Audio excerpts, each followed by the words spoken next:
रामकृष्ण हरे दोस्तों। तो आज हम सीख रहे हैं डाइजेशन ऑफ लिपिड्स।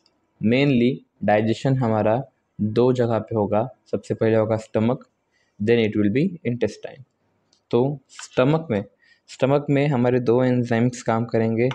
सबसे पहले हमारा होगा lingual lipase and second one will be gastric lipase. Lingual lipase और गैस्ट्रिक लाइपेज। जो हमारा लिंगुअल लाइपेज होगा ये हमारा माउथ में जब फूड एंटर करेगा तब lingual lipase will mix into the food, और जब ये फूड हमारा स्टमक तक जाएगा तब स्टमक में जाके लिंगुअल लाइपेज एक्टिवेट होगा और हमारे डाइजेशन को स्टार्ट करेगा। लिंगुअल लाइपेज जो है ये मेनली शॉर्ट चेन ट्राइग्लिसराइड्स को डाइजेस्ट करेगा। अब short chain triglycerides is present in milk and ghee, इसलिए जो हमारा लिंगुअल लाइपेज है ये इन्फेंट्स में मोर सिग्निफिकेंट होता है।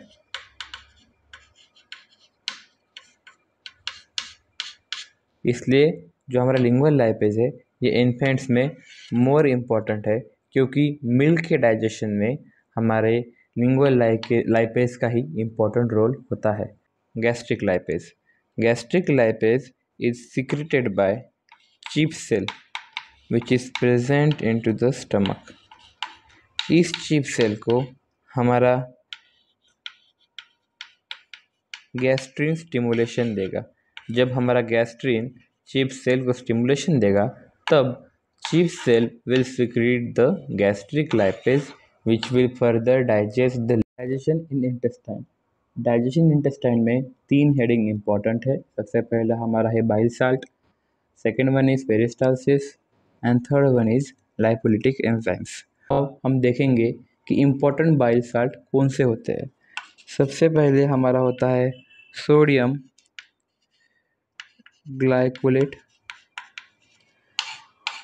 Sodium glycolate, it is an important bile salt which will lead to emulsification of lipid. अब what is the emulsification? तो emulsification में जो आपका लिपिड है, जो आपका लिपिड का बड़ा ड्रॉपलेट है, it will get emulsify, it will break into small droplets.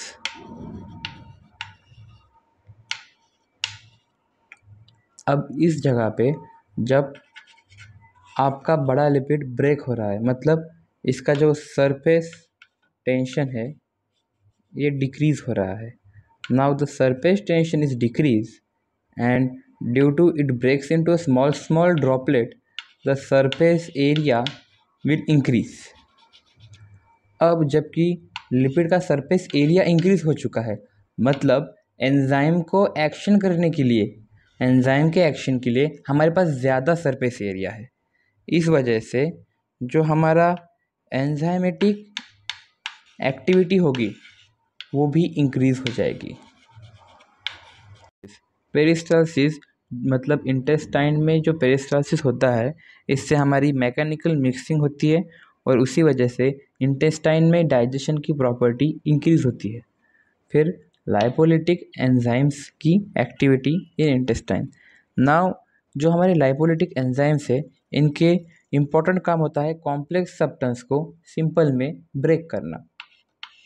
तो ये तीन मेन कंपोनेंट्स को ब्रेक करेगी। सबसे पहले हमारा आता है ट्राई असाइल ग्लिसरॉल। अब यहाँ पे हमें ट्राइग्लिसराइड्स और ट्राई असाइल ग्लिसरॉल को बिल्कुल भी कंफ्यूज नहीं करना है। इस पे एक्ट करेगा हमारा पैनक्रियाटिक लाइपेज। नाउ जब हमारा pancreatic lipase try acyl glycerol पे एक्ट करेगा तो ये हमारे मोनो असाइल ग्लिसरॉल को बनाएगा। मतलब जो हमारा ट्राई असाइल ग्लिसरॉल था इसके जो 3 ग्लिसराइल थे उसे तोड़ के हमने मोनो असाइल ग्लिसरॉल बना दिया और उसके साथ हमें फ्री फैटी एसिड मिलेगा। इस रिएक्शन में हमें ट्राइग्लिसराइड से मोनो असाइल ग्लिसरॉल बन रहा है due to the pancreatic lipase और इसकी वजह से हमें फ्री फैटी एसिड भी मिल रहे हैं। Second, cholesterol Easter. जो हमारा कोलेस्ट्रॉल ईस्टर है, इस पे एक्ट करेगा कोलेस्ट्रॉल ईस्टरेज। कोलेस्ट्रॉल पे कोलेस्ट्रॉल ईस्टरेज एक्ट करेगा और ये बनाएगा कोलेस्ट्रॉल को, और इसके साथ हमें मिलेगा फ्री फैटी एसिड। उसके बाद हमारा होगा फॉस्फोलिपिड्स। फॉस्फोलिपिड्स पे एक्ट करेगा हमारा फॉस्फोलाइपेज। जब फॉस्फोलाइपेज फॉस्फोलिपिड्स पे एक्ट करेगा तो ये फॉर्म करेगा लाइसोफॉस्फोलिपिड्स। विद लाइसोफॉस्फोलिपिड्स ये बनाएगा फैटी एसिड। नाउ इस प्रकार से इन लाइपोलिटिक एंजाइम हमें 3 अलग अलग प्रकार के कंपोनेंट्स मिलेंगे, सिंपल प्रोडक्ट्स होंगे। पहला मोनोअसाइल ग्लिसरॉल, कोलेस्ट्रॉल एंड लाइसोफॉस्फोलिपिड्स। ये जो हमारे 3 कंपोनेंट आगे जाके हमारे बनाएंगे मिक्स्ड मिसेल को, जो कि हम अगले वाले वीडियो में देखेंगे। कभी भी हमारे इंटेस्टाइन में एंड स्टमक में ट्राइग्लिसराइड का कंप्लीट हाइड्रोलिसिस नहीं होगा। मतलब जिस प्रकार से ट्राइग्लिसराइड हाइड्रोलाइज हो करके हमने ग्लिसरॉल फॉर्म किया है, उस प्रकार से कभी भी टोटल हाइड्रोलिसिस ऑफ ट्राइग्लिसराइड नहीं होगा, ये इनकम्प्लीट होगा। इसलिए हमें हमारे इंटेस्टाइन के रीजन में और मिक्स मिसल में भी डाईअसाइल ग्लिसरॉल और मोनोअसाइल ग्लिसरॉल दिखता है, पर ग्लिसरॉल कभी नहीं दिखता। लिपिड्स, एब्जॉर्प्शन ऑफ लिपिड्स हमारे 2 टाइप का होता है। सबसे पहले होता है इनडायरेक्ट, फिर होता है डायरेक्ट। इनडायरेक्टली होगा हमारा absorption in long chain fatty acid, and direct absorption होगा हमारा शॉर्ट चेन फैटी एसिड। जो हमारा इनडायरेक्ट मेथड है वो हमारे 3 स्टेप में एब्जॉर्ब होगा। सबसे पहले तो मिक्स मिसल का फॉर्मेशन, फिर reesterification of mix micelle inside the mucosal cell, फिर उसके बाद काइलोमाइक्रॉन्स का फॉर्मेशन एंड उसका absorption. Formation, mix micelle formation हमारा होगा diacyl glycerol, monoacyl glycerol, lysophospholipid and fatty acid and cholesterol. ये सारे एक साथ आके एग्रीगेट करेंगे, और एग्रीगेट होने के बाद ये हमारे मिक्स्ड मिसेल का फॉर्मेशन करेंगे। जो हमारा मिक्स मिसेल फॉर्म हुआ है, it will B use in absorption of fat soluble vitamins like vitamin A, D and के। ये जो हमारा विटामिन ए, डी एंड के ये एब्जॉर्ब होगा ड्यू टू मिक्स मिसल।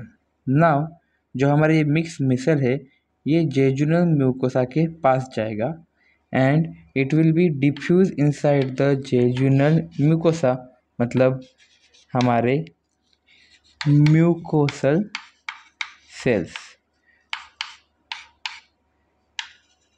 इस म्यूकोसल सेल्स के अंदर हमारे मेनली मोनोअसाइल ग्लिसरॉल मतलब MAG और हमारा फैटी एसिड ये दोनों एंटर करेंगे, डिफ्यूज हो जाएंगे।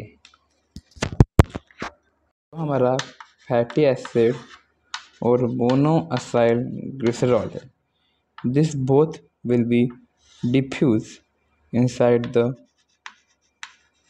mucosal cell.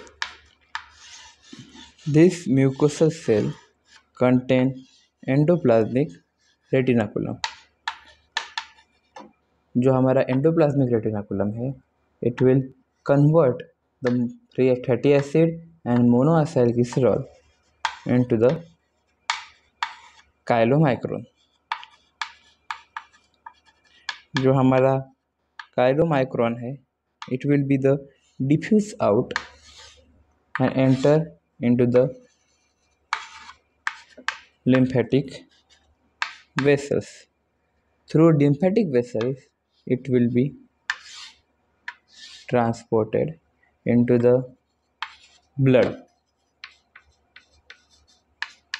तो अगर मोनोअक्साइड है, ये एंडोप्लाज्मिक रेटिकुलम में जाने के बाद जो काइलोमाइक्रोन बना, इस स्टेप को हम कहेंगे री स्टेरिफिकेशन।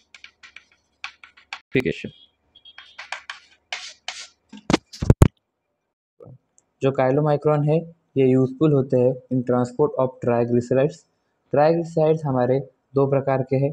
सबसे पहले है हमारा एक्सोजीनस ट्राइग्लिसराइड्स। एक्सोजीनस ट्राइग्लिसराइड्स को हमारा जो काइलोमाइक्रोन है ये ब्लड के थ्रू ट्रांसपोर्ट करेगा to adipose tissue and liver. उसके बाद सेकेंड टाइप होता है हमारा एंडोजीनस ट्राइग्लिसराइड। एंडोजीनस ट्राइग्लिसराइड्स हमारे लीवर में प्रेजेंट होते हैं, जो कि एक्स्ट्रा हेपेटिक सेल्स में ट्रांसपोर्ट होंगे by the help of VLDL। ये जो VLDL है ये हमारा ट्रांसपोर्ट करेगा एंडोजीनस ट्राइग्लिसराइड ऑफ लीवर को to the extra hepatic cell जैसे adipose tissue. Starvation. During starvation the triglycerides which is present in adipose tissues. अब एडिपोज टिश्यूज में ट्राइग्लिसराइड्स कहाँ से आए? Due to the help of chylomicron and VLDL adipose tissue में triglyceride को store किया जाता है, और जब बहुत ज़्यादा प्रोलॉन्ग स्टार्वेशन होगा तो इस ट्राइग्लिसराइड को हाइड्रोलाइज किया जाता है। This hydrolysed triglyceride will form free fatty acid, जो कि आगे ब्लड में मिक्स होता है। बट यहाँ पे एल्बुमिन जो कि एक प्लाज्मा प्रोटीन है, ये आके हमारे फ्री फैटी एसिड को कंबाइन करेगा और एक कॉम्प्लेक्स फॉर्म करेगा, जो कि होगा हमारा albumin free fatty acid complex, which will oxidize and provide energy.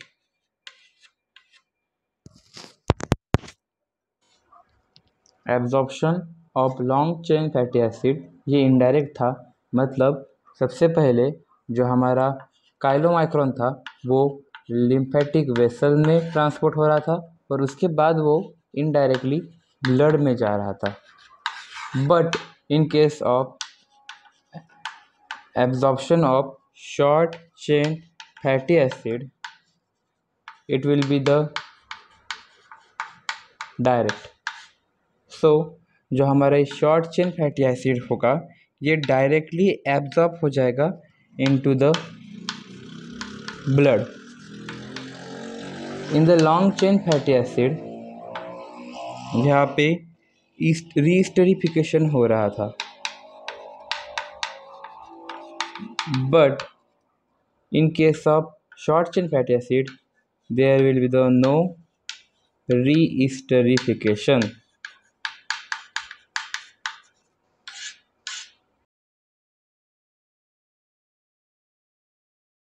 तो ये था हमारा digestion and absorption of lipids. धन्यवाद आपके समय के लिए।